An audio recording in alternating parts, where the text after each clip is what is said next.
சூழ்ச்சி ஆரம்பமாகக்கூடிய மந்திரை சூழ்ச்சி பலத்தை பார்த்துட்டு வரோம். இப்பதான் மந்திரைக்கு தெரிய வரணும். அதுக்கு முன்னாடி என்ன நடக்குது அப்படின்னு பார்த்தோம். முதல்ல தசரதன் அவையிலே இருந்த ஒரு 4 பணிப்பெண்கள் அந்த ராமனுக்கு பட்டாபிஷேகம் முடிசூடக்கூடிய ஒரு திருவிழாவை வசிஷ்டரும் மற்ற ஜோசியர்களும் சொன்னதை கேட்ட உடனே அவங்க ஒரே சந்தோஷத்துல ஆடிக்கிட்டு பாடிக்கிட்டு கௌசல்யா தேவியினுடைய அனந்தபுரத்திற்கு ஓடி அவர்கள் கௌசல்யாவை பார்த்து விஷயத்தை சொன்னார்கள். நம்ம ஏற்கனவே பார்த்தோம், போன வகுப்புல பார்க்கும்போது சொன்னேன், கௌசல்யா மகிழ்வது மனதினால், புத்தியினால், கைகேயி மனதினால் மகிழ்வாள். கௌசல்யா அறிவினால் மகிழ்ந்தாள், கைகேயி மனதினால் மகிழ்ந்தாள். மனதினால் மகிழ்வதுதான் குழந்தையை போன்ற ஒரு எக்ஸ்பிரஷனை கொடுத்துரும். கௌசல்யா அறிவு சார்ந்தவளாக இருந்தாள். ஆகவே அவள் என்ன பண்ணா, அறிவை கொண்டு அவள் சந்தோஷப்பட்டாள். எப்படி சந்தோஷப்பட்டாள்? ராமனுக்கு பட்டாபிஷேகம், என் பிள்ளைக்கு அரசாட்சி, சந்தோஷம். அடுத்த நிமிஷம் அவளுக்கு என்ன ஞாபகம் வந்தது? ஆஹா, தசரதன் முடியை துறந்து இனி கானகம் போக போகிறான், அவனோடு நானும் போகணும். இதுதான் அறிவினுடைய முதிர்ச்சி. என்னன்னா, எப்பவுமே அறிவு என்ன பண்ணும்னா, உன்னை சொல்லும் போது இன்னும் நீ காட்டும். அதனால்தான் நம்ம என்ன சொல்றோம் தெரியுமா, அறிவு சார்ந்த விஷயங்களை வைத்து எப்பொழுதும் அலசுதல் கஷ்டம். இப்ப ஏன் நம்ம எல்லாத்துலயும் இன்டலெக்சுவல் யூஸ் பண்ணக்கூடாதுன்னு புரியுதா?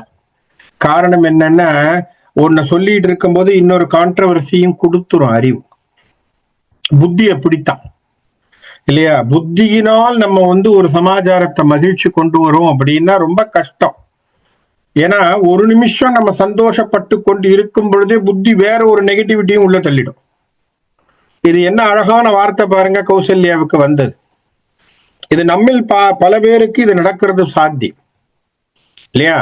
5 நிமிஷம் நம்ம நினைப்போம், பொண்ணுக்கு கல்யாணம், ஓஹோ ஆஹா சந்தோஷம். அடுத்த நிமிஷம் என்ன யோசிக்கும் புத்தி? காசுக்கு என்னடா பண்றது, ஐயோ பணம்லாம் வேணுமே, அப்போ நடத்தணுமே, கல்யாணம் பண்ணணுமே, அப்போ இவ்வளவு காசு வேணும். நினைக்க கூடாதுன்னு சொல்லல, அதுதான் நம்மளுடைய புத்தியினுடைய நிலைமை. எப்பவுமே எதையுமே நிரந்தரமாக உயிர்த்துணர அது விடாது. அதேதான் கௌசல்யாவுக்கும் நடந்தது. அவ சந்தோஷப்படுறா, அடுத்த நிமிஷம் தயரதன் நாளைக்கு கானகம் போகணுமே அப்படிங்கிற எண்ணம் அவன் மனசுல வந்துடுறது. சரி, இருந்தாலும் பரவாயில்ல என்று சமாளித்துக் கொண்டு அவ என்ன பண்றா, சுமித்திரையை அழைத்து கொண்டு, அவளுக்கும் சுமித்திரைக்கும் மிக நெருக்கமான ஒரு பந்தமும் ஒரு நெருக்கமான உறவு முறை இருந்ததாக நிறைய உரையாசிரியர்கள் பேசுறாங்க. அதாவது கைகேயை விட கௌசல்யாவுக்கு சுமித்திரையிடம் ஒரு பெரிய நட்பும் ஈடுபாடும் உறவும் இருந்தது அப்படின்னு நிறைய இடங்கள்ல நம்ம பார்க்கிறோம். சரியா? இனி வரும் பின்னாடியும் பார்க்கும் பொழுது அவளுக்கு கஷ்டம்னு வந்தா கூட நேரா சுமித்திரை இடத்திலே தான் போறான். அவன் மனசுக்கு கஷ்டம்னு சொல்லும் போதும் சுமித்திரை இடத்திலே தான் போறான். ஆக சுமித்திரையோடு அவளுக்கு ஏதோ ஒரு நல்ல விதமான இணக்கம் இருந்தது, கைகேயோட இல்லை. அது என்னன்னு தெரியல, நமக்கு என்ன காரணம்ங்கிறது தெரியல. வால்மீகியிலையும் அந்த குறிப்பு பெருசா இல்லை. நமக்கு தெரிஞ்ச வரைக்கும் அவ போனதுங்கிறது வால்மீகியிலையும் அப்படித்தான் சுமித்திரையை நோக்கித்தான் போகிறாள். சுமித்திரையும் இவளும் தான் சேர்ந்து கோவிலுக்கு போறாங்க. அப்ப அந்த கோவிலுக்கு போய் என்ன பண்றாங்க, அங்க திருமால் வடிவாக இருக்கக்கூடிய நாராயணனுக்கு பூஜைகள் எல்லாம் பண்ணி அவருக்கு எல்லா விதமான சாத்து முறைகள் செய்து வேதத்தினால் அவனுக்கு மந்திரங்களை சொல்லி எல்லா பூசணைகளையும் பண்ணி என்ன பண்றா, கன்றோடு பசுவை அவள் கடலாக நல்கினாள். அழகான வார்த்தையை சொன்னாள், கன்றுடை பசுவின் கடல் நல்கினாள். 1 2 கொடுக்கல, எவ்வளவு கொடுத்திருக்கா? எவ்வளவோ கோதானம், கடல் மாதிரி கொடுத்திருக்கா. சரியா? கோதானம் பண்ணிருக்கா அப்படி அழகாக. அதுவும் யாருக்கு பண்ணிருக்கா? அழகான வார்த்தை. கம்பன் என்ன வார்த்தை போறான், நல்ல தவறுக்கு எல்லாம். நல்ல தவத்தை கொண்டவர்களுக்கு கன்றோடு பசுவை கொடுத்துருக்க. அப்பனா என்ன அர்த்தம்? தவம் மேற்கொள்கின்ற முனிவர்களுக்கு, தவமாக செய்யக்கூடிய வேலைகளை கொண்டவர்களுக்கு, நல்ல பிடிப்பினையோடு வாழ்கின்றவர்களுக்கு இந்த பசுமாட்டையும் கண்ணுக்குட்டியும் கொடுத்துருக்காங்க. அப்ப ஏன் எல்லாருக்கும் கொடுக்காம அவங்களுக்கு மட்டும் கொடுத்தா அப்படின்னா, யார் அந்த கோமாதாவை வணங்கி பூசனை செய்து அதற்கான ஒரு முறை, வழிபாட்டு முறையை செய்வார்களோ அவர்களுக்கு அதை தரணும். இப்ப நாம ஒரு ஆளுக்கு கொடுக்குறோம்னு சொன்னா, கொடுத்த அடுத்த வாரம் போய் என்னங்க மாடு, அது என்னங்க, அவன் கஷாப்பு கடையில வேலை பார்க்கறவனா இருந்தா நம்ம என்ன பண்ண முடியும் இல்லையா? பசுமாட்டை கண்ணுக்குட்டியும் கொடுத்து 5 நிமிஷம் அவன் வேற மாதிரி ஆக்கி விட்டான்னு வச்சுப்போம். அப்ப அது நமக்கு கஷ்டம். அப்ப தானம் பண்ணும் போது கூட எவன் பராமரிப்பான்னு தெரிஞ்சு செய்ய. அதனாலதான் அழகான வார்த்தையை போட்டான் கம்பன், நல்ல தவறுக்கு எல்லாம் கன்றுடை பசுவின் கடல் நல்லினாள். அப்படி தவமோடு இருப்பவர்களுக்கு அந்த பசுமாட்டை கொடுக்கிறான். சொன்ன உடனே இங்க வர்றார், நாராயண வழிபாட்டை செய்து கோதானம் எல்லாம் பண்ணி கொண்டு இருக்க, இங்க தயரதனுக்கு வசிஷ்டன் ஒரு அருமையான ஒரு வார்த்தையை சொல்றார். பொருந்த நாள் நாளை நின் புதல்வர்க்கு என்றனர். ஜோசியர்கள் எல்லாம் என்ன பண்ணிருக்காங்க, உட்கார்ந்து அனலைஸ் பண்ணி எந்த நாள் சரியா வரும் அப்படிங்கிறத பார்த்து ராமருக்கு நாளை பட்டாபிஷேகம் செய்வது சரி அப்படிங்கிற வார்த்தையை வசிஷ்டரிடத்திலே சொல்ல, ஜெயரதன் அங்கே அந்த அவையில், ஏன்னா ஜெயரதன் தான் எல்லாரையும் கூப்பிட்டு கேட்டிருக்கான் இல்லையா, ஜோசியர்கள்லாம் கூப்பிட்டு கேட்கறான். அதனால நாளைக்குன்னு அவங்க சொல்றாங்க.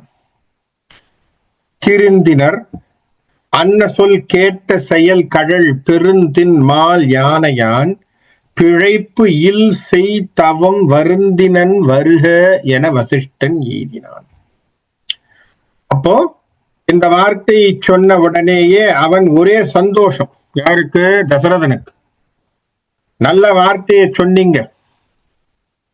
அந்த வசிஷ்டனை பார்த்து சில விஷயங்கள் சொல்ல ஆரம்பிக்கிறார். இப்போ நாளைக்கு பண்றது அப்படிங்கிற தீர்மானத்தை ஜோதிடத்திலே இருக்கக்கூடிய மேதைகள் அத்தனை பேரும் அனலைஸ் பண்ணி சொன்ன உடனே அந்த முகூர்த்தத்தை அவர்கள் மனதிலே வைத்துக் கொண்டு அதற்கான ஏற்பாடு யார்கிட்ட சொல்லணும்? வசிஷ்டர்கிட்ட தான் சொல்லும். ஏன்னா வசிஷ்டர் தானே குலகுரு.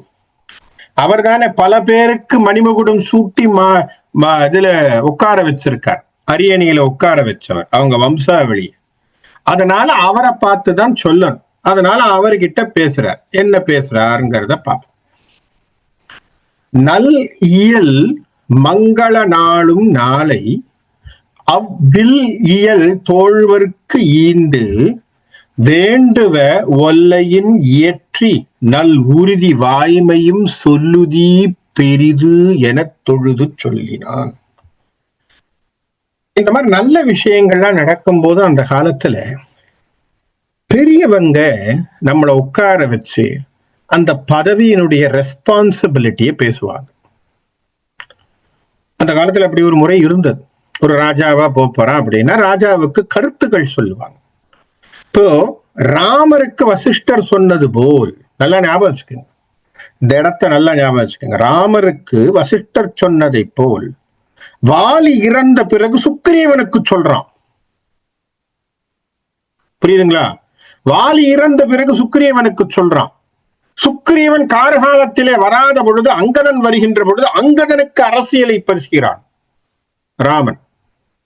பிறகு விபீஷணனுக்கும் சொல்றான் அரசியல். அப்ப என்ன அர்த்தம்? பெரியவங்க இந்த மாதிரியான ஆலோசனைகளை சொல்லுவார்கள். இது அந்த காலத்தினுடைய மரபு. இன்னைக்கு நம்ம பேச ஆரம்பிச்சோம்னா சின்னவங்களுக்கெல்லாம் அந்த வயசுல கேட்கக்கூடிய ஆர்வம் பெருசா இல்லை. பேசும்போதே என்ன பண்ணிடுவாங்க, சரி சரி எனக்கு தெரியும் நான் பாத்துக்கிறேன், இல்லைன்னா அடுத்த வார்த்தை என்ன வரும், உங்க காலம் வேற எங்க காலம் வேற இல்லையா? அந்த அனுபவத்தை கேட்கணும் அப்படிங்கிற ஒரு பொறுமை இன்றைக்கு பெருசா இல்லை. அதனால அது பெரிய சமாச்சாரங்கள் இருக்கு. ஆனால் ராமன் ராமனுக்கு தசரதன் என்ன சொல்றான்? நல் இயல் மங்கள நாளும் நாளை, நல்ல நாளைக்கு நல்ல நாள் அப்படிங்கறத சொல்லிட்டாங்க. நீங்க என்ன பண்ணணும்? அவ்வில் இயல் தோழ்வருக்கு ஈண்டு, நல்ல வில்லை தன்னுடைய தோளிலே கொண்டிருக்கக்கூடிய ராமன். இந்த வார்த்தை நல்லா புரிஞ்சுக்கணும். கம்பன் என்ன வார்த்தையை போட்டிருக்கான்? அவ்வில் இயல் தோழ்வருக்கு ஈண்டு அப்படின்னா என்ன அர்த்தம்? அவனுடைய வில்லை தோளிலே சுமந்து கொண்டிருக்கக்கூடிய வில்லின் வேந்தனாகிய ராமன். கேள்வி என்ன சார், தயரதன் ராமனை வில்லின் வேந்தன் என சொல்கிறானே, வில்லுக்கு நாயகன் சொல்றானே, ராமனுடைய வில்லுக்கு இழுக்குத்தானே. என்ன இழுக்கு? முதல் கன்னிப்போரிலே தாடகை என்ற பெண்ணை வதம் செய்தவன் தானே அவனுடைய வில்லு. கரெக்டா? தாடகை என்கின்ற பெண்ணை வதம் செய்தவன் தானே ராமன். அப்படி வில்லு வச்சிருக்கக்கூடியவனுக்கு வில்லினுடைய வீரம்னு சொல்றதுல சரியா அப்படின்னு கேட்டா, அவர் என்ன சொன்னார்? அன்னைக்கு முதல்ல அம்பு போட மாட்டேன்னு பேசினார் விஸ்வாமித்திரிடத்துல. அந்த விஷயம் ஞாபகம் இருக்கு இல்லையா? நமக்கு பாலகாண்டத்துல படிச்சோம். என்ன சொன்னார் விஸ்வாமித்திரிடத்துல? அவ பெண், அதனால நான் போட மாட்டேன். ஏன்? வசிஷ்டர் போடக்கூடாதுன்னு சொல்லியிருக்கார். அதுக்கு விஸ்வாமித்திரர் என்ன சொன்னார்? ஆறி நிற்பது அறமன்று, அவள் மாது என நினைத்தாளோ, ஆகவே அவ மாது இல்லப்பா, ஆகவே அவளை நீ கொல்லு. ஏன்னா அவ இன்ன வரைக்கும் என்னை கொல்லாம இருக்கிறதுக்கு கோது என என்னை கொல்லல, அதனால நீ என்ன பண்ண, அவளை கொன்னுடு அப்படின்னு சொல்லி விஸ்வாமித்திரர் சொன்ன உடனே விஸ்வாமித்திரிடத்திலே அழகாக சொன்னான் ராமன், இன்னைக்கு நீதான் எனக்கா குரு, எங்க அப்பா நீ சொன்னதை கேளுன்னு சொன்னார், ஆகவே நீ சொன்னதை முறைமை கொண்டு நான் செய்கிறேன் என சொல்லி அங்கே நம்முடைய ராமன் வில்லினால் தாடகையை வதம் செய்தார். அப்போ வில்லினுடைய அறத்தை எங்கேயும் அவர் விடல. பின்னாடி வரும், திருப்பி வாலிவதத்தப்போ இது ஒரு கேள்வி வரும். என்ன வரும்? மறைஞ்சிருந்து போட்டானே வரும். அப்பெல்லாம் பேசுவோம். வாலிவதத்துக்கு அப்புறம் பயங்கரமான ஆர்குமெண்ட் எல்லாம் இருக்கு. அதுக்கு பல பேர் இன்னும் பேசிக்கிட்டே இருக்கிறாங்க. அதை நம்ம அந்த சமயத்துல பார்ப்போம். ஏன்னா வாலியினுடைய வதத்திலே அவன் வில் பழுதுபட்டதா இல்லையா அப்படிங்கிறதெல்லாம் பின்னுக்கு பார்க்கலாம். அப்போ வில்லினுடைய ஆற்றலை சொல்லக்கூடிய வில் இயல் தோழ்வருக்கு ஈண்டு, அப்படி வில்லை தன்னுடைய தோளிலே தாங்கியவனாக இருக்கக்கூடிய ராமனுக்கு நீங்க என்ன பண்ணணும்? வேண்டுவ ஒல்லையின் இயற்றி நேரா போய் என்ன சொல்லுங்க? நல் உறுதி வாய்மையும் சொல்லுதி, நல்ல விஷயங்கள் உண்மைகளை அவனுக்கு சொல்லி வைங்க. அப்போ அவன் ராமனுக்கு ஒரு அட்வைஸ் பண்ணிட்டு வாங்க அப்படின்னு சொல்றான். இப்ப ராமரை நோக்கி வசிஷ்டர் கிளம்புறார். ராமர் தனியாக தன்னுடைய அந்தபுரத்துல இருக்க, ஏன்னா ராமருக்கு தான் கல்யாணம் ஆகி போச்சு இல்லையா? ராமர் தனியாக அந்தபுரத்திலே, ராமனும் சீதையும் தனியான ஒரு அந்தபுரத்திலே இருக்கிறார். ஆகவே ராமரனுடைய திருமனைக்கு வசிஷ்டர் போறார். வசிஷ்டரை பார்த்த உடனே குலகுரு வந்தார்னா என்னைக்கும் சந்தோஷம்தான். நம்மளை தேடி நம்ம குரு வர்றாருன்னா நமக்கு சந்தோஷம் இல்லையா? அவர் உள்ள நுழைஞ்ச உடனே இவருக்கு ஒரே சந்தோஷம். முனிவனும் உவகையும் தானும் முந்துவன் மனுகுல நாயகன் வாயில் முன்னினன். நேரா ஓடி வந்துட்டான் அரண்மனை வாசலுக்கு. வசிஷ்டர் வந்திருக்காருன்னு சொன்ன உடனே ஐயோ குரு வந்திருக்காரா ஓடு. நேரடியாவே நின்று வாசல்ல இருந்தே வரவேற்பு. அனையவன் வரவு கேட்ட அலங்கள் வீரனும் இனிது எதிர்கொண்டு தன் இருக்கை எய்தினான். தான் உட்கார்ந்து இருக்கிற சீட்டையே உட்கார சொல்லிட்டான் குருவுக்கு. நீங்க உட்காரு, ஆசிரியர் நீங்க உட்காருங்க, நீங்க உட்கார்ந்தா உங்க கீழே நான் உட்கார்ந்துக்கிறேன். இதுதான் குருவினுடைய லட்சணமாக நம்ம பேசுறோம். குருவுக்கு என்னைக்குமே மதிப்பு ஜாஸ்தி. சரியா? குருவுக்கு என்னைக்குமே மதிப்பு ஜாஸ்தி. கபீர்தாசர் ஒரு முறை உட்கார்ந்து ஒரு வேலையை செய்து கொண்டிருக்கிறார். அப்ப குரு வர்றார், அவருடைய குரு. அவர் தான் ராமநாமாவை அவருக்கு சொல்லி கொடுத்த குரு. அவர் வந்துட்டு சொல்றார், ஓ கபீர், நான் மட்டும் இன்னைக்கு வரல, என் பின்னாடி யார் வந்திருக்கா தெரியுமா? யார் குருவே? ராமரும் லக்ஷ்மணனும் சீதையும் பரதனும் நின்றுட்டு இருக்காங்கப்பா வாசல்ல. என்னோட அவங்களும் வந்திருக்காங்க, நான் அவங்கள கூட்டிட்டு வந்தேன். கபீர் சொன்னாரா, சந்தோஷம் ஐயா, நீங்க முதல்ல உட்காருங்க, உங்களுக்கு தண்ணி கொடுக்கிறேன். ஐயா நீங்க உட்காருங்க, உங்களுக்கு தண்ணி கொடுக்கறேன், ஆசுவாசப்படுத்திக்கிங்க, எல்லாம் படுத்திக்கிங்க. அவர் குரு கேட்கிறார், ஏன்பா நீ எந்த நாமாவை வாயினால் சொல்லி கொண்டு இருக்கிறாயோ அந்த ராமன் சாட்சாத் பரமாத்மா வெளியில நிக்கிறானேடா, அவனை போய் கூப்பிடலையா? நீ எனக்கு என்னப்பா மரியாதை செய்யறேன்? சிரிச்சுக்கிட்டு சொன்னான் கபீர், ஐயா அந்த ராமரை உன் வழியா தான் தெரிஞ்சுக்கிட்டேன், நான் யாருன்னே தெரியாது, நீ தான் எனக்கு சொல்லி கொடுத்த குருவே, நீ முதல், தெய்வம் பின்னாடி தான். ஏன்னா நீ தானே காட்டி கொடுத்த, நீதான் அவன் யாருன்னு சொன்ன, அவன் மந்திரத்தை சொல்ல சொன்ன, அவன் நாமாவை என் வாயில சொன்ன, கொடுத்த நீ முதல். ஆகவே தெய்வம் பின்னாடித்தான், நான் அப்புறமா பாத்துக்கிறேன், அவர் ஒன்னும் போக மாட்டார், அப்புறம் பாத்துக்கிறேன், நீங்க எனக்கு முக்கியம்னு சொன்னான் கபீர். எதுக்காக சொல்கிறேன்? குருவுக்கு நாம் எல்லா விதமான விஷயங்களையும் செய்யணும். அதனால்தான் சொல்லுவான், தெய்வ நிந்தனை, அதாவது தெய்வத்திற்கு கோபம் வந்தால் அதற்கு சாப விமோசனம் உண்டு, தேவர்களுக்கு கோபம் வந்தால் சாப விமோசனம் உண்டு. ஒரு குரு உங்க மேல கோபப்பட்டார்னா விமோசனமே கிடையாது. குருவினுடைய சாபத்திற்கும் குருவினுடைய கோபத்திற்கும் விமோசனம் கிடையாது, எங்கேயுமே கிடையாது, யாருமே கொடுக்கல இது வரைக்கும். ஆனா தெய்வத்துக்கு இருக்கு, பரிகார ஸ்தலங்கள் இருக்கு, கிரகங்களுக்கு இருக்கு, பரிகார ஸ்தலங்கள் இருக்கு. தேவர்கள் இந்திராதி மூவர்கள் அத்தனை பேரும் இருந்தாலும் அவங்க எல்லாருக்கும் பரிகார ஸ்தலங்கள் இருக்கு, போகலாம், பண்ணலாம், செய்யலாம். ஆனா குரு நிந்தனை ஏற்பட்டு போச்சுன்னா ஒண்ணும் செய்ய முடியாது. அதனால்தான் நம்ம வாழ்க்கையில குருவை எக்காரணத்தை கொண்டும் நம் வாயினால் தவறான வார்த்தைகள் சொல்லக்கூடாது. நமக்கு பிடிக்காம இருக்கலாம், ஆனா அவர் குரு, அவ்வளவுதான். அப்ப என்ன பண்ணலாம்? அவர் குரு, நமஸ்காரம் பண்ணிட்டு போயிடவே வேண்டியதான், ஒதுங்கிடலாம், தப்பில்லை, நிந்தனை கூடாது, சரியா? அப்போ நேரா எழுந்து ராமன் என்ன பண்ணான்? தன்னுடைய இருக்கையை எடுத்து தந்தான். தந்த உடனே வசிஷ்டர் இப்ப விஷயத்தை சொல்றார்.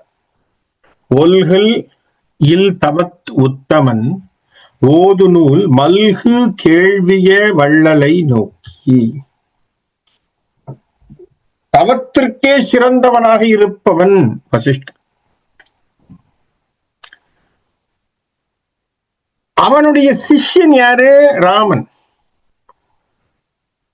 குலகுரு குருகுலத்துல போய் படிச்சார். அவர் எப்படி இருக்கணும்? ஓது நூல் மல்கு கேள்விய வள்ளலை நோக்கியே. அவர் எப்படி இருக்காரா? நிரம்பிய கேள்வி அறிவை கொண்டவனாக இருக்கிறான். அருமையான வார்த்தை. ஏன் கேள்வி அறிவு முக்கியம் இல்லையா? ரொம்ப கேள்வி வரும், ஒரு கேள்வி வந்துடும் மனசுல, அது என்னப்பா கேள்வி அறிவு அவ்வளவு முக்கியம்னா, அழகா வார்த்தை சொன்னா, கற்றலின் கேட்டல் நன்றுன்னு. என்ன வார்த்தை? கற்றலின் கேட்டல் நன்று இல்லையா? அப்படின்னா என்ன அர்த்தம்? நம்மளால வாழ்க்கையில எல்லாம் படிச்செல்லாம் தெரிஞ்சுக்க முடியாது. விஷயம் தெரிஞ்ச 4 பேர் சொன்னா கேட்கலாம். நம்ம காது அது போன்ற விஷயங்களை கேட்பதற்கு தயாராக இருக்க வேண்டும். செவிக்கு உணவில்லாத போது, அப்பதான் சொன்னார் வள்ளுவர், என்ன வார்த்தை சொன்னாரு? செவிக்கு உணவில்லாத போது, அப்பதான் என்ன சொல்றார்? வயிற்றுக்கு ஈயப்படும். அப்பதான் சாப்பிட சொல்றார். செவிக்கு உணவில்லாத போது வயிற்றுக்கு ஈயப்படும். அப்பதான் சாப்பிடணும். எப்போ? காது கேட்கறதுக்கு நல்ல சமாச்சாரம் எதுவும் இல்லை, எதுவும் பண்ணல அப்படின்னு சொல்லும் போதுதான் சரி சரி கொஞ்சமா வயிறை வேணா நிரப்பிக்கும் அப்படின்னு சொல்ற மாதிரி வள்ளுவர் போய் சாப்பிட்டு வா அப்படிங்கிற. அப்ப அந்த அளவுக்கு இல்லையா? செல்வத்துள் செல்வம் செவிச்செல்வம், இந்த வார்த்தை பாருங்க, வள்ளுவரனுடைய வார்த்தைகள். செல்வத்துள் செல்வம் செவிச்செல்வம், அச்செல்வம் செல்வத்துள் எல்லாம் தலைனா. ஏன் கேட்கறது நல்ல விஷயங்களை கேட்டுக்கிட்டே இருக்கணும். காது அந்த மாதிரியான கேள்வியால் தோக்கப்படாத செவியின், அப்படி கேட்டுக்கிட்டே இருக்கும், கேட்டுக்கிட்டே இருக்கும். ராமன் கேள்வி அறிவு நிரம்பியவன். அவனா என்ன அர்த்தம்? நல்ல விஷயங்களை தேடி தேடி ராமர் கேட்பார். சரியா?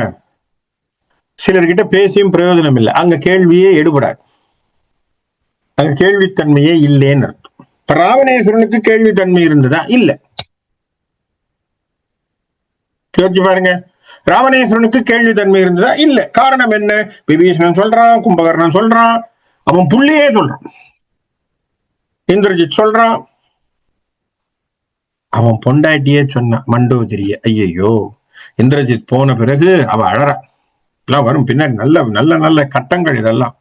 அழறா. என்னப்பா ஏன் அழறேன்னு கேட்கிறா ராவணேஸ்வரன். புள்ள போனதுக்கு அழறா? இல்ல இல்ல, அஞ்சினேன் அஞ்சினேன், நாளை இதே களத்திலே என்னுடைய கணவன் இதுபோல் கிடப்பான் என்று நினைத்து அஞ்சினேன் அஞ்சினேன்ட்டான்.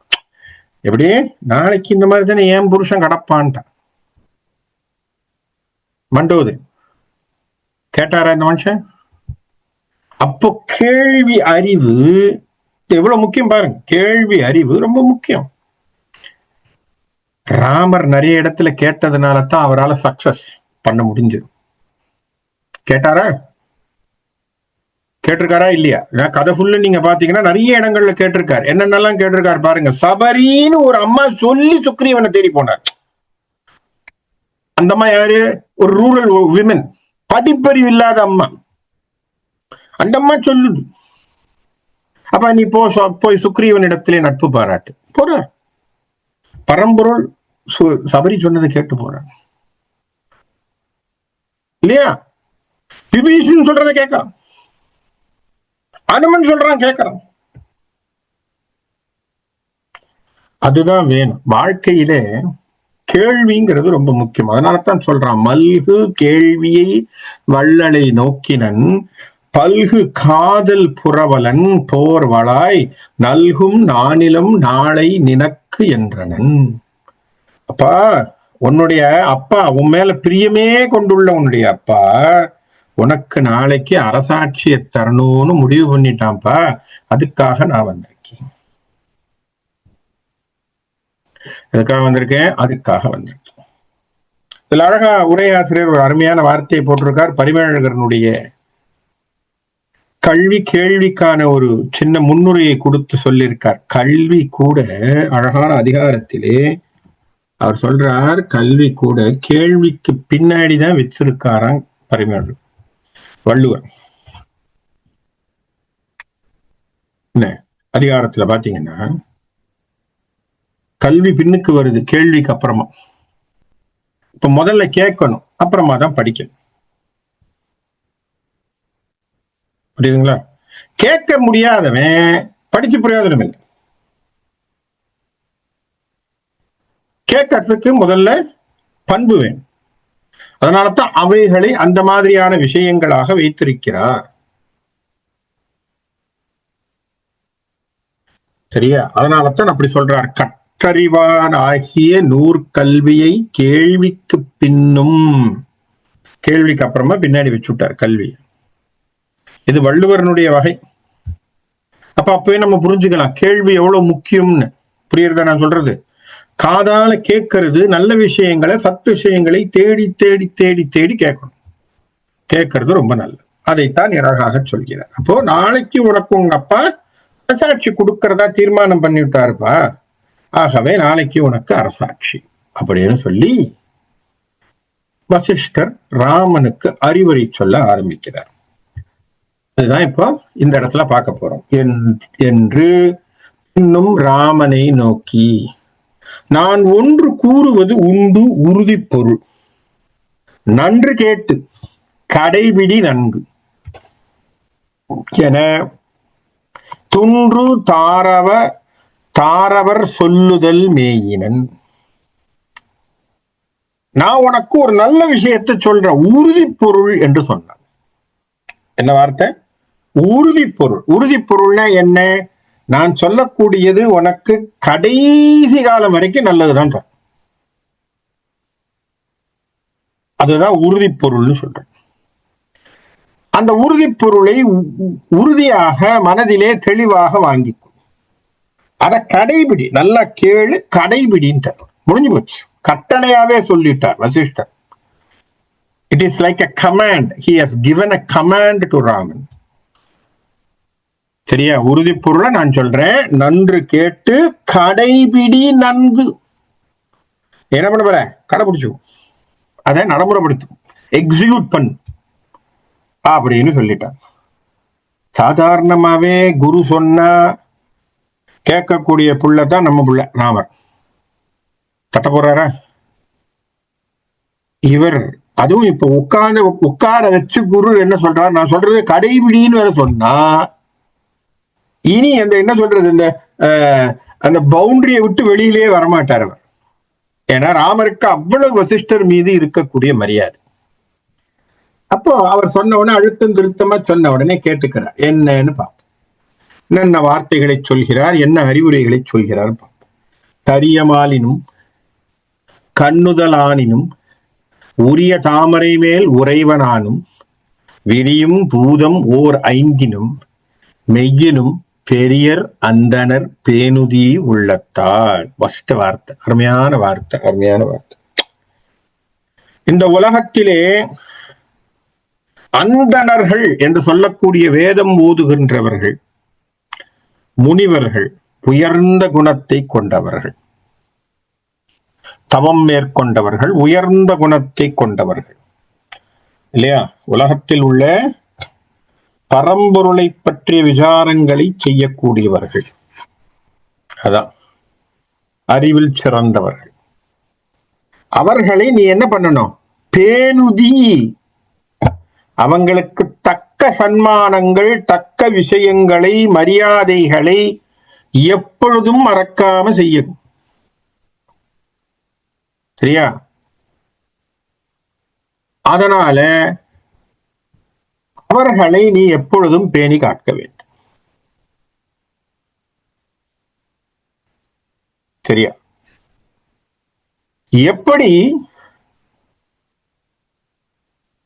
இந்த உலகத்திற்கு இறைவன் காரணமாக இருக்கிறான், எப்படி கரியமாலும், கரியமால்னா யாரு? பெருமாள். கண்ணுதலானினும், 3 கண்களை கொண்டவனாக நெற்றிக்கண்ணை உடைய சிவபெருமானும்.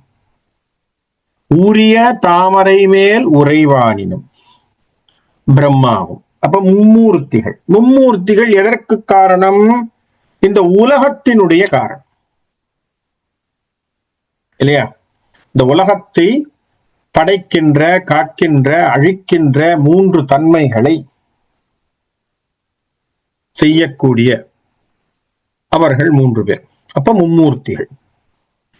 அது தவிர அவர்கள் அருளினால் விரியும் பூதம் ஒரு 5னும். அவர்கள் அருளினால் என்ன ஆகுது? இந்த உலகத்தில 5 பூதங்கள் இருக்கு, ஒப்பற்ற பஞ்சபூதங்கள். அது என்ன ஆகுது? அவைகளுடைய விரிப்பு. அதுதான் இந்த பிரபஞ்சம். இது எல்லாம் ஒரு புறத்துல வச்சுக்கோ. சரியா? எல்லாம் ஒரு புறத்துல வச்சுக்கோ. இதெல்லாம் உண்மை, சத்தியம், இல்லைன்னு மறுக்கல. மும்மூர்த்திகள் உலகத்தினுடைய காரணகர்த்தாக்கள். அவர்கள் அருளினால் விரியப்பட்ட பஞ்சபூதங்கள் இந்த உலகத்தினுடைய படைப்புக்கு முக்கியம், உண்மை, சத்தியம், மெய்யினும் மெய்தான்பா. அவர்களை விட பெரியார் அந்தனர் பேணுதி. முடிச்சிட்ட. அவங்களை விட யாரு? அவர்களை விட பெரியவர்கள், தவம் மேற்கொள்ளுகின்றவர்கள், அந்த அந்தணர்கள். அவர்களை நீ என்ன பண்ணணும்? தக்க சன்மானம், மரியாதைகள் செய்ய வேண்டும். முதல் வார்த்தை. இது சொன்ன உடனே நம்ம என்ன நினைப்போம்? வசிஷ்டர் தனக்கு நாளைக்கு ராமர் பதவியில வந்துட்டா தனக்கு வேலை இருக்கணும், அதுக்காக ஒரு கண்டிஷனை போட்டார் போல் இருக்குன்னு நினைக்கப்படாது. ஏன்னா அவரும் முனிவர் தானே. அதனால அவர் சொல்லி வச்சுக்கிட்டார் போல் இருக்கு. நாளைக்கு அவருக்கு ஃபண்ட்ஸ் எல்லாம் வேணும்னா என்ன பண்றதுங்கிறதுக்காக வசிஷ்டர் சொல்லி, அதுக்காக அவர் சொல்லவே இல்லை. ஏன்னா தயரதனே அவருக்கு எவ்வளவு செய்யணுமோ அத்தனை சன்மான்களையும் செஞ்சுட்டான். அதனால இவர் ராமர் தான் பண்ணி அவர் வாழணுங்கிற அவசியம் இல்லை. இன்னொன்னு, வசிஷ்டர் ஒரு மகா முனிவர், அவருக்கு இவங்கெல்லாம் கொடுக்கணும்னு அவசியம் இல்லை. அவர்கிட்ட நந்தினி பசு இருக்கு, நினைச்சா எல்லாம் கிடைக்கும் அவருக்கு. தவத்தினாலே அவருக்கு நந்தினி பசு இருக்கு வீட்டுல. நினைச்சா இந்த ராமருக்கும் சரி, ராமரை போன்ற பல ராமர்களுக்கும் சாப்பாடு போடக்கூடிய அளவுக்கு அவர்கிட்ட எல்லாமே இருக்கு. அதனால அவருக்கு சொல் பொருட்கள் எல்லாம் வேணும்ங்கிற அவசியம் இல்லை, பதவி பட்டம் வேணுங்கிற அவசியம் இல்லை, எதுவும் இல்லை. எதற்காக அதை ராமனிடத்திலே சொல்கிறார் என்றால், உயர்ந்தவர்களை நீ என்றைக்கும் மதிக்க வேண்டும். இங்க அந்தனர் அப்படிங்கிறது ஒரு குலத்தை மட்டும் சொல்லுவதாக நினைக்க வேண்டாம். இங்கே தவத்திலே சிறந்தவர்களாக, நல்லோர்களாக, வாய்மையிலே மிக்கவர்களாக இருப்பவர்கள் அத்தனை பேரும் அந்தணர்கள். சரியா? செய்கின்ற தொழிலை வைத்தோ அந்த இதை வச்சோ நம்ம சொல்ல வேண்டிய அவசியம் இல்லை. மனதினால் எவன் மெய்ப்பொருளை உணர வேண்டும் என்று நினைக்கின்றானோ அவன் அத்தனை பேரும் அந்தணன். ஆகவே அவர்களுக்கு நீ என்ன பண்ணும்? பேணுதீன் தர், அவங்களை நீ போற்றி பாதுகாக்க வேண்டும். முதல் வார்த்தை. ஏன் அப்படின்னா, எந்த அளவுக்கு, அதனாலதான் நம்ம வேதத்துல ஒரு சமாச்சாரம் சொல்லுவோம், வாழ்த்து சொல்லுவதுன்னு ஒன்று இருக்கு. கடைசியில பூஜையெல்லாம் முடிச்ச பிறகு, இந்த பூஜையில முடிச்ச பிறகு அந்த வாழ்த்துக்களை சொல்வாங்க. சதுர்சாகர பரியந்தம் கோ பிராமணஹ சுபம் பவது. இந்த முப்புறங்களிலே, நம்மை 4 புறங்களிலும் கடலினால் சூழப்பட்ட இந்த உலகத்திலே சதுர்சாகர பரியந்தம், இந்த கடல் சூழப்பட்ட இந்த நிலப்பரப்பு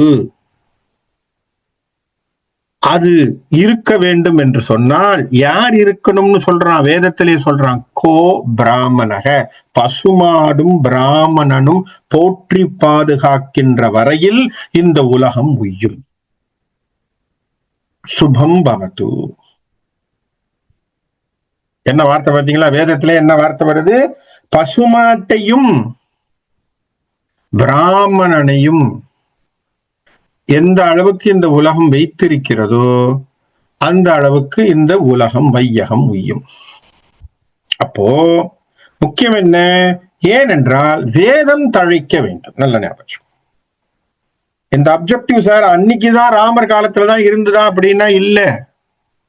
இப்ப ரீசெண்டா பகவான் ஸ்ரீ சத்யசாய் பாபா கூட இதே வார்த்தையை பேசினார்.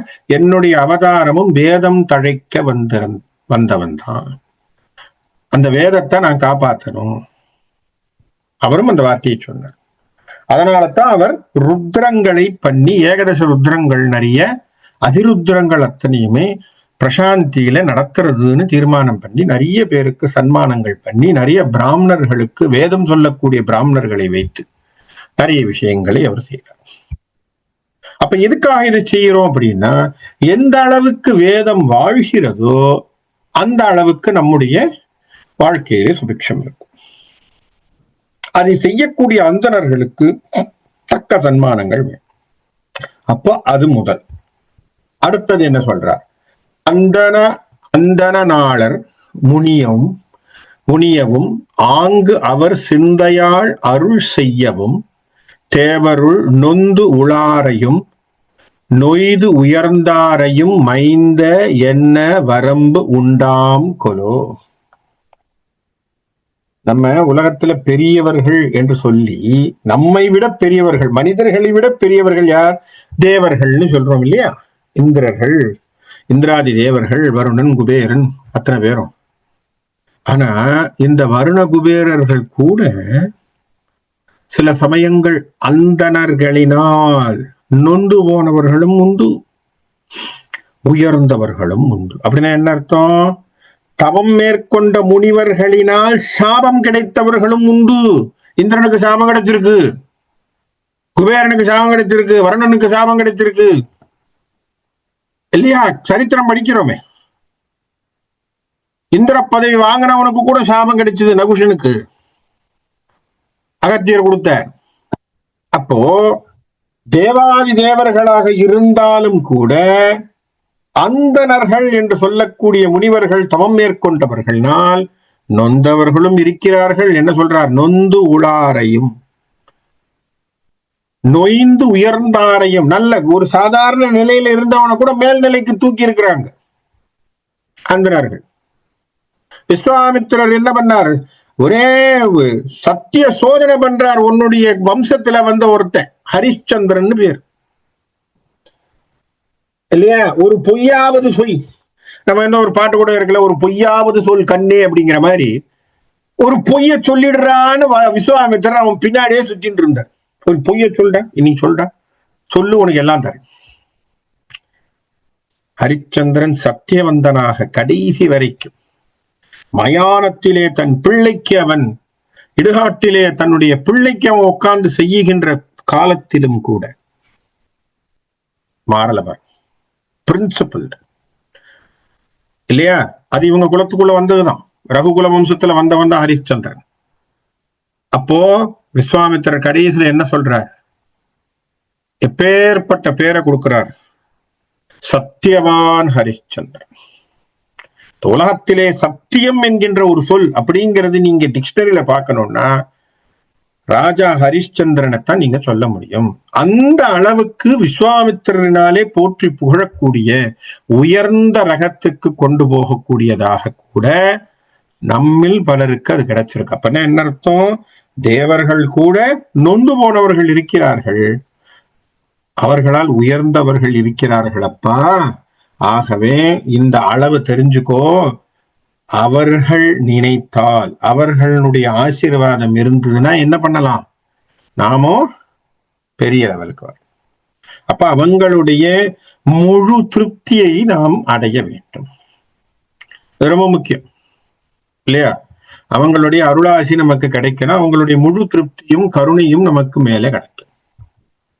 அடுத்தது சொல்றார், அணையார் அணையர் ஆதலின் ஐய இவ்வெய்ய தீ வினையின் நீங்கிய மேலவர் தாழ் இணை புனையும் சென்னியாய் புகழ்ந்து ஏதுதி இனிய கூறி நின்று ஏயினச் செய்தியால்.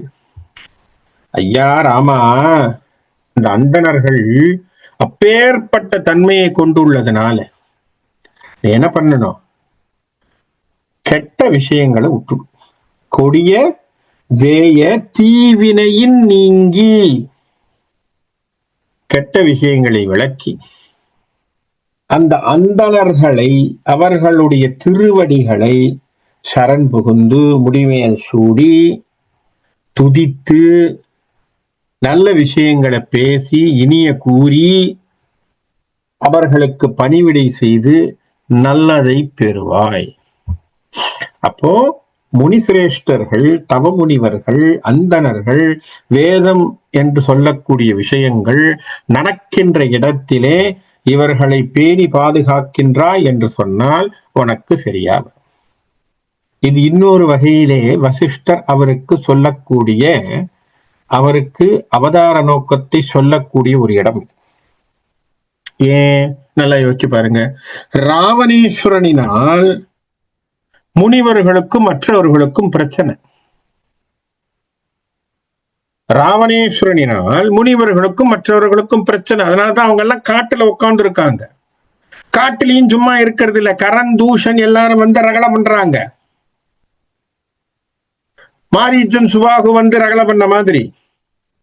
அப்போ அரக்கர்களாக இருக்கக்கூடியவர்கள் வந்து வந்து தவம் மேற்கொள்கின்ற முனிவர்களையும் மற்றவர்களையும் அவர்கள் தொந்தரவு செய்து கொண்டிருக்கிறார்கள். ஆகவே இவர் சொல்லக்கூடிய விஷயம் என்ன? ராமா, நீ தவம் மேற்கொள்கின்ற அந்தணர்களுக்கு நீ மரியாதை செய்யணும்னு சொன்னா என்ன அர்த்தம்? அவன் பொருட்டு தாண்டா நீ வந்திருக்க.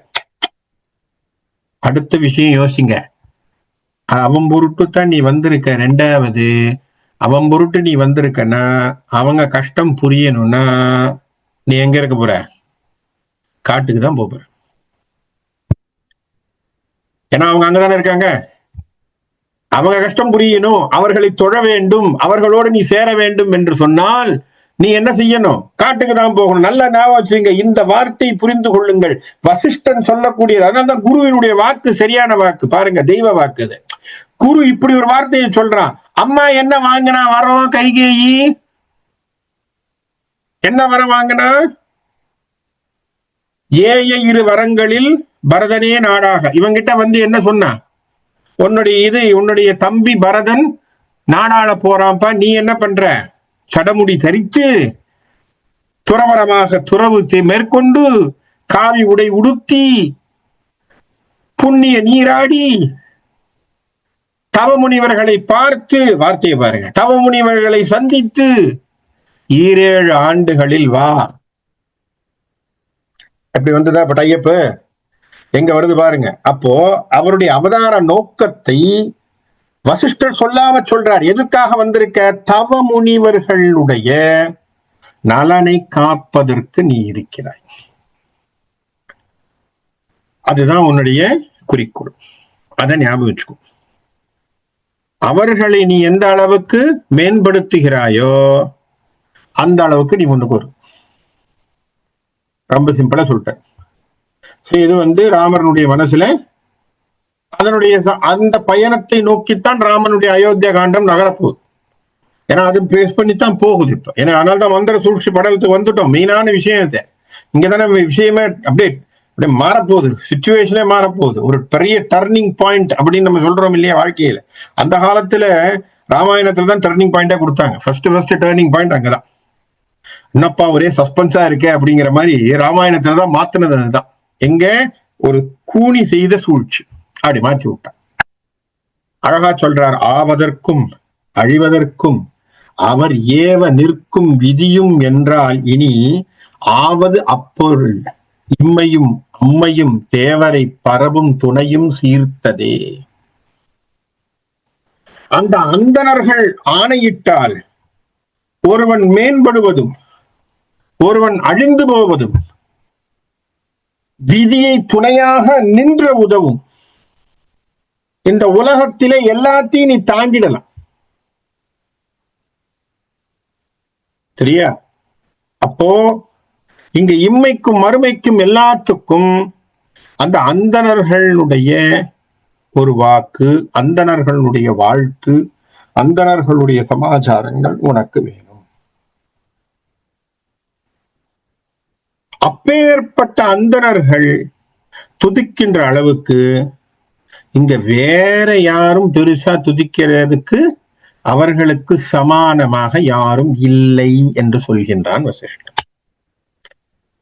அப்ப அந்தணர்களை துதிபாடுகின்ற அளவிற்கு, அந்தணர்களுக்கு நாம் செய்கின்ற ஒரு உபசாரம் அளவிற்கு வேற யாருக்கும் பெருசா இங்க நீ செய்யணுங்கிற அவசியம் இல்லை. காரணம் என்ன? அவர்களை நீ வாழ்த்தினால், அவர்களை நீ போற்றி பாதுகாத்தால் உனக்கு எல்லாமே கிடைச்சிடும். சரியா? அதான் சொல்றார், உருளும் நேமியும் ஒன் கவர் எக்கும் மருள் இல் வாணியும் வல்லவர் மூவர்க்கும் தெருளும் நல் அறமும் மனச்செம்மையும் அருளும் நீத்த பின் ஆவது உண்டாகுமோ. இதெல்லாம் தான் அரசியலுடைய கோர் கிரக்ஸ் அப்படின்னு சொல்லக்கூடிய விஷயங்கள். ஒரு ராஜாவுக்கு லட்சணம் அப்படிங்கிறத வசிஷ்டர் சொல்றார். உருளும் நேமியும் சக்கரம். சரியா? உருளும் நேமியும் ஒன் கவர் எக்கும் உயிரை கொல்லுகின்ற சூலாயுதம் என்று சொல்லக்கூடிய வேல். மயக்கம் மறு இல் வாணி, வாணின பேச்சு. சரியா? இது எல்லாம் உங்களுக்கு இருந்தா கூட 3 கடவுளர்களை விட இந்த உலகத்திலே சிறந்தது என்ன தெரியுமா? வசிஷ்டன் சொல்கிறார், தெருளும் நல் அறமும் மனச்செம்மையும் அருளும் நீத்த பின் ஆவது உண்டாகுமோ. அப்ப ஒரு ராஜாவுக்கு ரொம்ப முக்கியமான விஷயங்கள் 3. என்ன சொல்றார்? அறம், ரொம்ப முக்கியம். சரியா? நல்ல அறம் தர்மம் தெரிஞ்சிருக்கணும் அவனுக்கு. இரண்டாவது மனச்செம்மை. அதாவது அந்த மனச்செம்மை அப்படின்னு சொல்லும் பொழுது எப்படி சொல்லணும், நடுநிலையாக இருக்கக்கூடிய தன்மை. மூன்றாவது அருள். அருள் என்று சொன்னால் கருணை, அன்பு. அப்போ தர்மம் தெரிஞ்சிருக்கணும், நடுநிலையாக இருக்க வேண்டும், அன்பு இருத்தல் அவசியம். இந்த மூணும் இருந்தா அந்த ராஜாவுக்கு வேற எதுவும் பிரச்சனையே கிடையாது. மற்ற எல்லோருமே அவனுக்கு துணையாக நிற்கக்கூடியவர்களாகத்தான் இருப்பார்கள். சரியா? அதனால 3 தெய்வங்களும் கூட அவன் பக்கத்திலே இருக்கக்கூடிய அளவிற்கு அவனுக்கு ஆற்றல் வாய்ந்தவனாக இருப்பான். யாரும் அவனை தடுக்க முடியாதப்பா. நீ மற்ற எந்த சமாச்சாரத்தையும் நீ சுலபமாக வெல்வாய். அப்போ இந்த உலகத்துல ரொம்ப முக்கியமாக சொல்லக்கூடிய அறம், நடுநிலைமை, அப்புறம் அருள் என்று சொல்லக்கூடிய அன்பு. இந்த மூணும் இருந்தா நீ இருக்கிறதுல கெட்டிக்காரன். உன்னால் எதையும் சமாளிக்க முடியும். அடுத்து சொல்றார், சூது முந்துர சொல்லிய மாதுயர் நீதி மைந்த நினைக்கு இல்லை. அவருக்கு தெரியும், வசிஷ்டருக்கு தெரியும் இல்லையா, தன்னுடைய சிஷ்யன் எப்பேற்பட்டவனுக்கு அவருக்கு தெரியும். ஆனாலும் சொல்லக்கூடிய வார்த்தைகளை சொல்லணும். சூது முந்துர சொல்லிய மாதுயர். சூதிலிருந்து ஆரம்பிச்சு சூது வழியாக, சூது மட்டும் இல்லாமல் சூது, கள்ளு குடிக்கிறது, காமம் கொள்வது, வம்பு பேசுறது, திருட்டுத்தனமா பொருளை ஈட்டுவது, அதெல்லாம் இருக்கு இல்லையா. இது எல்லாமே சூது முதலாக வரக்கூடிய அத்தனையும் இவையெல்லாம் என்ன சொல்றார், மாத்துயர்னு சொல்லிட்டார். பெருங்கேடு. சரியா? பெருங்கேடு.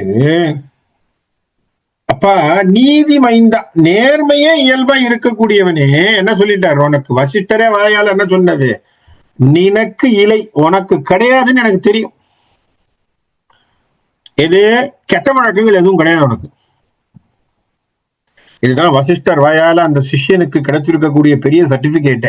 இது ஹார்வர்ட் சர்டிபிகேஷனோட பெரிய சர்டிபிகேஷன் இது இல்லையா. வசிஷ்டர் வாயால ராமரை பார்த்து நீ கெட்டவன் இல்லப்பா, உனக்கு கெட்ட விஷயங்களே உங்ககிட்ட கிடையாதுன்னு சொல்றது எவ்வளவு பெரிய விஷயம், எவ்வளவு பெரிய சர்டிபிகேட் கிடைச்சிருக்கு பாருங்க. ஆனாலும் ஏதம் என்பன யாவையும் எய்துதற்கு ஓதும் மூலம் அவை என ஊர்த்தியே. இது எல்லாம் என்ன பண்ணும், நமக்கு சொல்ல முடியாத துன்பங்களை நமக்கு கொடுத்துரும். அதனால நான் உனக்கு அறிவுரை சொல்றேன். இப்ப எந்த காலத்திலும் நீ என்ன பண்ணக்கூடாது, சூது முதலையான விஷயங்களுக்குள்ளே நீ போய் மாட்டிக்க கூடாது. உனக்கு அது இல்லை எனக்கு தெரியும், ஆனாலும் இத மனசுல என்னைக்குமே ஞாபகம் வச்சுக்கோ. இவையெல்லாம் என்னது, ஓதும் மூலம் அவை என ஊர்த்தியே. ஏதம் என்பன யாவையும் எய்துதற்கு ஓதும். ஏதம் அப்படின்னு சொன்னா என்ன அர்த்தம், குற்றம் என சொல்லப்பட்ட அத்தனைக்கும் அதுதான் மூல காரணம். எங்கேருந்து ஆரம்பிக்கும், சூதாட்டத்துலதான் ஆரம்பிக்கும் இல்லையா. ஒரு ஒரு ஒரு கதை ஒண்ணு சொல்லுவாங்க இல்லையா, ஒரு ஒரு பிசாசு ஒருத்தனை பிடிச்சுடுச்சு. ஒரு சின்ன குழந்தை இருக்கு, ஒரு கன்னி பெண் இருக்கிறாள், ஒரு மது சீசா ஒண்ணு இருக்கு, மது பாட்டில் ஒன்று இருக்கு. இந்த பிசாசு சொல்லிச்சா, மூணுத்துல ஏதாவது ஒண்ணு எடுத்துக்கோ, இல்லைன்னா ஒன்னு நான் கொன்னுடுவேன் அப்படின்னு அந்த ஆளை பிடிச்சிடுச்சு. ஒண்ணு குடிச்சிடணும், மது பாட்டில குடி, இல்லையா குழந்தைய கொன்னுடு, இல்லையா அந்த கன்னி பெண்ணை மானமங்கப்படுத்து, ஏதாவது மூணுல ஏதாவது ஒண்ணு செஞ்சனா ஒண்ணு விட்டுடுறேன். இந்த ஆள் என்ன பண்ணா, ஐயோ குழந்தைய கொள்ள மாட்டேன், ஐயோ கன்னி பெண்ணை நான் எதுவும் செய்ய மாட்டேன், அதனால நான் குடிக்கிறேன்னா. குடிச்சவன் என்ன பண்ணா, குடிச்சவன் போதை ஏறி போச்சு. போதை ஏறினவன கன்னி பெண்ணை கைய வச்சான். கன்னி பெண்ணை கையை வைக்கின்ற போது குழந்தைய இடைஞ்சலா இருக்குன்னு குழந்தைய கொண்டுட்டான். அப்போ ஒரு பொருள் உங்களுக்கு எல்லாத்தையும் செய்யற மாதிரி தூண்டுது பாருங்க. ஆகவே தான் சொல்றான் வசிஷ்டன், சூது முந்துர சொல்லிய மாதுயர். அங்கேருந்து ஆரம்பிக்கும். எங்க ஆரம்பிக்கும்? ஒரு கை போடுவோன்னு வரும், கேம்பிளிங்ல ஆரம்பிப்பான். அதுல இருந்து எல்லாம் தொடர்ந்து வரும் இல்லையா? அதனாலதான் அவன் என்ன சொல்றான், அதுக்குள்ள போ. நீ பண்ண மாட்டே எனக்கு தெரியும்பா, நீ நல்ல பிள்ளை. ஆனா ஞாபகம் வச்சுக்கோ, இன்னைக்கும் அது கஷ்டத்தை கொடுத்துரும். அதனால அதுக்குள்ள போகாது. அதனாலதான் சொல்றார் அழகா அந்த உரையாசிரியர் கொடுத்திருக்கார், சூதாடுதல் அல்ல வேட்டையாடுதலையும் சேர்த்திருக்காங்க. இந்த வேட்டைக்கு போறது, வேட்டையாடுதல், பம்பு பேசுதல், பெண் பித்தனாக இருத்தல், குடித்தல், அப்புறம் என்ன பண்றது, இந்த போகங்களில் ஊர் சுற்றுதல். சரியா? அவர் போட்டிருக்கார் பாட்டு கூத்துன்னு போட்டிருந்தா கூட அவைகள் போக பொருள்கள். அப்படி வச்சுங்க. இந்த டிஜேக்கு போய் மியூசிக்ல குதிக்கிறது, இந்த பார்ல போய் மியூசிக்ல குதிக்கிறது, இதெல்லாம் இருக்கு. இதெல்லாமே என்ன? போக வஸ்துக்கள். அங்க போய் என்னத்துக்கு குதிக்கிறான்னு இவனுக்கும் தெரியாது, அவனுக்கும் தெரியாது. இதெல்லாம் நீ பண்றதுனால என்ன? உனக்கு சரியான ஒரு வகையிலே நீ உன்னுடைய வாழ்க்கையை ஓட்ட போறது. இதெல்லாம் நிறைய பேர் இருக்காங்க அந்த மாதிரி. இன்னும் வாழ்க்கையை, தன்னுடைய வாழ்க்கையை நம்ம வந்ததே ஜாலியா என்ஜாய் பண்றதுக்கு தான்டா, ஏன்னா வாழ்க்கை அப்படின்னு நினைச்சு வாழ்றவன்லாம் இருக்கிறான். அவன் இந்த ஒவ்வொரு இடமா சுத்தி சுத்தி சுத்தி சுத்தி அலைஞ்சு அலைஞ்சு அலைஞ்சு அலைஞ்சு ஊர் ஊரா போய் குடிக்கிறதும் கும்மாள் அடிக்கிறதுங்கிறத கதையே வச்சிருக்கான். ஸோ அதெல்லாம் நிறைய பேர் இருக்காங்க. அப்போ ஹவு வி லூஸ் அவர் கேரக்டர்ஸ்ங்கிறத நமக்கு தெரியும். அதனால அதுக்குள்ள போகாதே என்று வசிஷ்டர் ராமருக்கு அறிவுரை சொல்கிறார். அருமையான அடுத்த வார்த்தையை சொல்றார், யாரோடும் பகை கொள்ளான் என்ற பின் போர் ஒடுங்கும் புகழ் ஒடுங்காது. அருமையான வார்த்தை, அண்டர்லைன் பண்ண வேண்டிய வார்த்தை, அண்டர்லைன் பண்ண வேண்டிய வார்த்தை. யாரோடும் பகை கொள்ளான் என்ற பின் போர் ஒடுங்கும் புகழ் ஒடுங்காது. முடிஞ்சு போச்சு, வார்த்தையை முடிச்சிட்டான். என்ன சொல்றாங்க பாருங்க வார்த்தை. வசிஷ்டன் சொல்றதுதான் வேதம். அதுதான் வார்த்தை. என்ன சொல்ற, அடே நீ யாரோடையும் சண்டை நினைக்காதரா, பகையே நினைக்காதரா. நினைக்கல அப்படின்னு நினைச்சா என்ன ஆகும்? போரே வராது, போர் ஒடுங்கும் புகழ் ஒடுங்காது. புகழ் நிக்காதரா, போயிட்டே இருக்கும். பெரியவன் நினைச்சு சொல்லிட்டே இருப்பான், ராமர் பத்தியாப்பா எவ்வளவு அமைதியா இருக்காங்க. இதுதான் கேரக்டர். போர் ஒடுங்கும் புகழ் ஒடுங்காது. என்ன வார்த்தை, என்ன வார்த்தை. இதெல்லாம் தான் கம்பன்ல நம்ம ரசிக்க வேண்டிய வார்த்தைகள். அப்போ இது ராமருக்கு சத்திரியனாக, மன்னனாக, மற்றவர்களோடு, மற்ற நாட்டு மன்னர்கள் மீது போர் செய்யாது என்பதற்கான குணம் மட்டும் இல்லைங்க. இது மக்களுக்கு இண்டிவிஜுவலா நமக்கே யாரோடும் பகை கொள்ளான். புரியுதுங்களா? அழகான வார்த்தை இது. யாரோடும் பகை கொள்ளான். யாரையும் பகிச்சுக்காதீங்க, யாரோடையும் சண்டை போடாதீங்க, யாரையும் சீச்சின்னு பேசாதீங்க, யாரையும் அவதூறு சொல்லாதீர்கள். பிடிக்கலையா ஒதுங்கிக்கலாம், பிரச்சனை இல்லை. யூ கேன் அவாய்ட் தம். அழகான வார்த்தை பாருங்க, பகை கொள்ளான். அத்தனால என்ன நடக்க போகுது? அருமையா சொன்னா, போர் ஒடுங்கும். உங்க மனசே சந்தோஷமா இருக்கும். தெரியுமா என்ன காரணம்? யாரோட சண்டை போட்டீங்கன்னா தான் படபடப்பு ஜாஸ்தி இல்லையா? சில சமயம் பேசுவாங்க இல்லையா, சிலர்லாம் என்கிட்ட சொல்றதும் உண்டு. நான் கட் அண்ட் ரைடா பேசிடுவேன், ஃபேஸ் டு ஃபேஸ் பேசிடுவேன். நான் அப்படித்தான், ரொம்ப ஸ்ட்ரைட் ஃபார்வர்ட். இது கம்யூனிகேஷன் ஸ்கில்ல எனக்கு அதான் புரியுறது இல்லை. நிறைய பேர் என்கிட்ட சொல்லுவாங்க இதை, நான் அப்படிதான் சார், நான் இல்லை ஸ்ட்ரைட்டா ஓப்பன் ஃபேஸ் டு ஃபேஸ் பேசிடுவேன். தப்புன்னு மூஞ்சில் அடிச்ச மாதிரி சொல்லிடுவேன். நான் நினைக்கிறது இது கம்யூனிகேஷன் ஸ்கில்ல. வள்ளுவர் ஒரு வார்த்தை சொல்றார், நயம்பட உரைத்தல்ன்றான். என்ன வார்த்தை? நயம்பட உரைத்தல். பேசுறதுல நயம் இருக்கும். மற்றவர்களை புண்படுத்தாமல் பேச தெரியும் இல்லையா? இல்லைன்னா அப்புறம் பேச என்ன பிரயோஜனம்? அப்புறம் நீ பெரிய ஆளா இருந்து என்ன பிரயோஜனம்? படப்படான்னு பேசுவான், மூஞ்சி லட்சம் மாதிரி பேசுறது, அதனால என்ன பிரயோஜனம்? அதுதான் அழகா சொல்றான், யாரோடும் பகை கொள்ளான். யாருக்கும் பகை வச்சுக்காதரா. அதனால என்ன ஆகும்? போர் ஒடுங்கும் புகழ் ஒடுங்காது. உனக்கு கவலையே கிடையாது. உனக்கு எங்கேயும் போனாலும், எந்த தேசத்துக்கு நீ போனாலும் ராமன் என்கின்ற புகழ் ஓங்கி கொண்டிருக்கும்.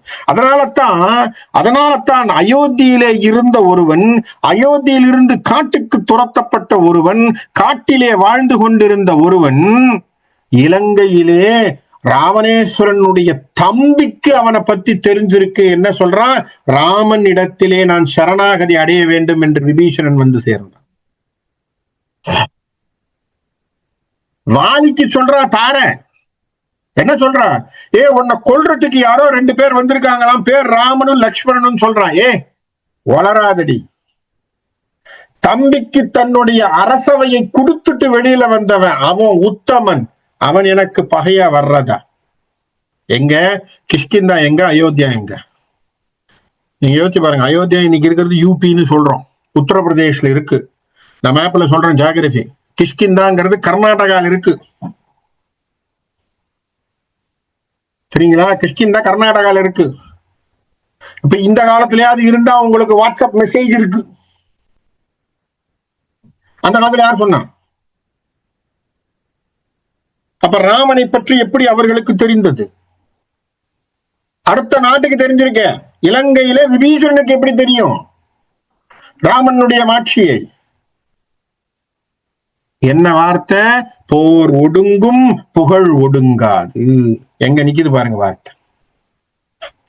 வசிஷ்டர், அதான் சார், குரு வாக்குல வந்ததுன்னா அது நடக்கும், சத்தியம். அதனால்தான் குரு.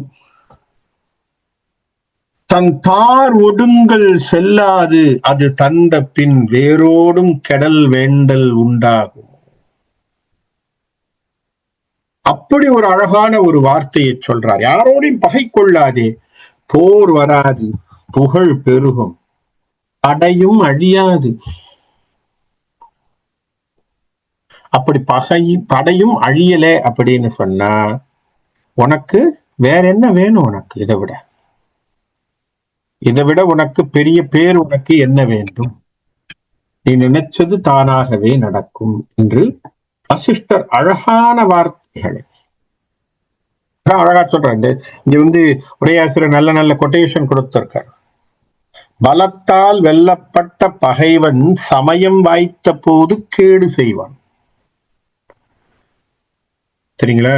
பலத்தால் வெல்லப்பட்ட பகைவன். இன்னைக்காக ஒரு நாள் நீங்க அவனை அடிச்சிட்டீங்க, அவன் என்ன பண்ணுவான்? மனசுக்குள்ள ஒரு வெஞ்சன்ஸ் வச்சுக்கிட்டே இருப்பான். எதுக்காவது ஒரு சந்தர்ப்பம் கிடைக்கும் போது என்ன பண்ணணும்? போட்டு தள்ளிடலாம் அப்படிங்கிற மாதிரி சுத்திக்கிட்டே இருப்பான். அன்பால் வெல்லப்பட்ட பகைவன் எப்பொழுதும் கெடுதல் செய்யான். அதனாலதான் நம்ம சமய நூல்கள் கூட நமக்கு என்ன மாதிரியான அறிவுரையை சொன்னது? நாயன்மார்கள் சரித்திரத்துல நம்ம ஒண்ணு படிக்கிறோம். என்ன? பகை அரசனாக ஒருவன் இல்லையா? நம்ம ஒரு கதையை படிச்சோமா இல்லையா? பகை அரசனாக இருந்த ஒருவன் சிவனடியார் வேடத்திலே ஒரு ராஜாவை கொல்றான். கரெக்டா? நம்ம ஒரு கதையை படிச்சிருக்கோம். பகை அரசனாக இருந்த ஒருவன் சிவனடியார் வேடம் கொண்டு அவனுக்குள்ள அவன் சிவனடியார் வேடத்தை போட்டு சாப்பிட்டுக்கிட்டு அவன் வீட்டுக்கே என்ன பண்றான்? தொழுது அவனை கொன்று விடுகிறான். அதெல்லாம் நடக்குது. சாதாரணமா ஒரு சரித்திரம் நம்ம படிக்கணும். அப்படி ஒரு மன்னன் ஒருத்தன் இருந்தா அவன் செய்யறான், அப்பேற்பட்ட ஒரு சமாச்சாரம். அப்ப ஏன் அவன் கொல்லப்படுகின்ற போது அவன் சும்மா இருந்தா? சிவனடியார் வேடத்திலே இருந்ததினால் அவன் எதையும் அவனுக்கு செய்யல, கெடுதல் அவன் செய்யல, இல்லையா? தொழுதகை உள்ளும் படை ஒடுங்கும் ஒன்னார் அழுத கண்ணீரும் உடைத்துன்னு வள்ளுவர் அதுக்காகத்தான் அந்த திருக்குறளை வச்சான். தொழுதகை உள்ளும் படை ஒடுங்கும் ஒன்னார் அழுத கண்ணீரும் உடைத்து. இது எப்படின்னா பலத்தை காட்டிட்டா பிரச்சனை. உன்னை என்னைக்காவது நம்ம தாக்கிடணும்னு நினைப்பான். ஆனா அதுவே நீங்க பாருங்க, அழகா சொல்றார், அன்பை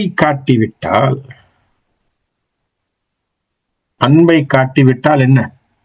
நமக்கு இன்சொல்லினால் நாம் பலரை வெல்லலாம்.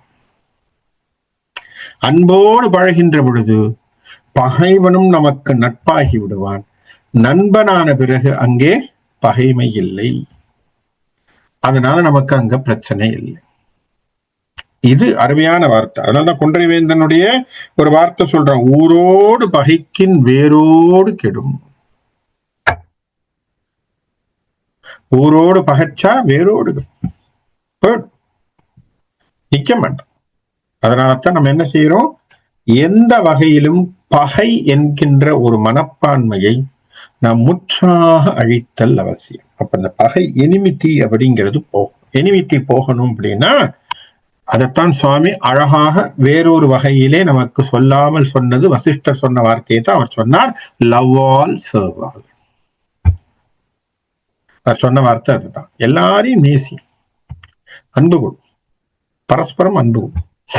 சார் ஒருத்தனை பார்த்தா எனக்கு அன்பு செய்யணும்னு தோணலையே சார், அன்பு செய்யற மாதிரி அட்லீஸ்ட் நடி. இல்ல உண்மையைத்தான் சொல்றேன், நடி. நடிக்க நடிக்க அதுக்கே பழக்கமாயிடும், அந்த அன்பு தானா வந்துடும். உண்மை. இப்போ ஆபீஸுக்கு நீங்க போறீங்க, ப்ரொஃபஷனலா நடிக்கிற மாதிரி நடிக்கிறீங்க. நடிக்கிறதுனால தானே அங்க போனீங்கன்னா உங்களுடைய கோபங்கள் தாபங்கள் அத்தனையுமே உங்களால குறைச்சு கொள்ள முடியுதா இல்லையா? அப்போ நம்மால முடியாதுன்னு ஒண்ணும் இல்லை. அப்போ உடனே நீங்க கேட்கலாம், நான் என்னுடைய இயற்கையில இல்லை. இயற்கை என்ன தெரியுமா? நம்மளுடைய இயற்கை தப்பா நினைச்சிட்டு இருக்கோம். நான் என்னுடைய இயற்கையில இல்லை. இயற்கை என்ன தெரியுமா? அன்போடு இருப்பதுதான் இயற்கை. நாமளா தப்பா ஒரு முடிவு வச்சுட்டு இருக்கோம். நம்ம கேரக்டர் என்னன்னா, நான் எதுவா இருந்தாலும் படபடான்னு பேசிடுவேன், அதுதான் நான் என்னுடைய இயற்கையிலே இல்லைங்கிறான். தப்பு.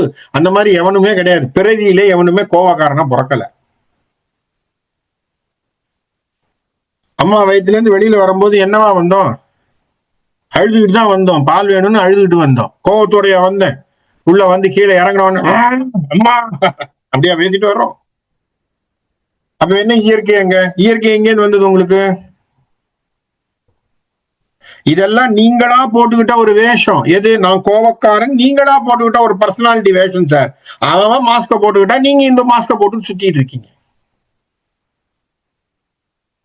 எனக்கு கௌரவம் தான் முக்கியம். நீ போட்டிருக்கக்கூடிய அடுத்த வேஷம், நீ ஒரு கோமாளி, அவ்வளவுதான். இதெல்லாம் கோமாளித்தனம் இல்லையா? யோசிச்சு பாருங்க. இதெல்லாம் ஒரு நடிப்பு தானே. நீ தேவையில்லாம வெளியில நடிச்சுக்கிட்டு இருக்க. உன்னை நீ என்னவோ பெரியவன், உத்தமன், பெரிய ஆள் நினைச்சுக்கிட்டு நீயா நடிச்சுக்கிட்டு இருக்க. யதார்த்தம் என்ன? நீ பிறரை நேசிப்பதுதான் உன் யதார்த்தம். அவ்வளவுதான். இந்த யதார்த்தத்துக்குள்ள வர்றதுக்கு நம்ம ஏன் கஷ்டப்படுறோம் நமக்கே தெரியல. அதைத்தான் அழகாக வசிஷ்டர் நமக்கு பேசியிருக்கு. ஆகவே அந்த விஷயங்கள் நம்ம எடுத்துக்கூட இந்த அறிவுரைகள் எல்லாம் ராமனுக்கு சொல்லிட்டு இருக்காரு. இன்னும் கொஞ்சம் அறிவுரைகள் இருக்கு, அதை வருகின்ற வகுப்புல பார்ப்போம் அப்படின்னு சொல்லி இன்னைக்கு இந்த இடத்துல நான் நிறைவு செய்கின்றேன்.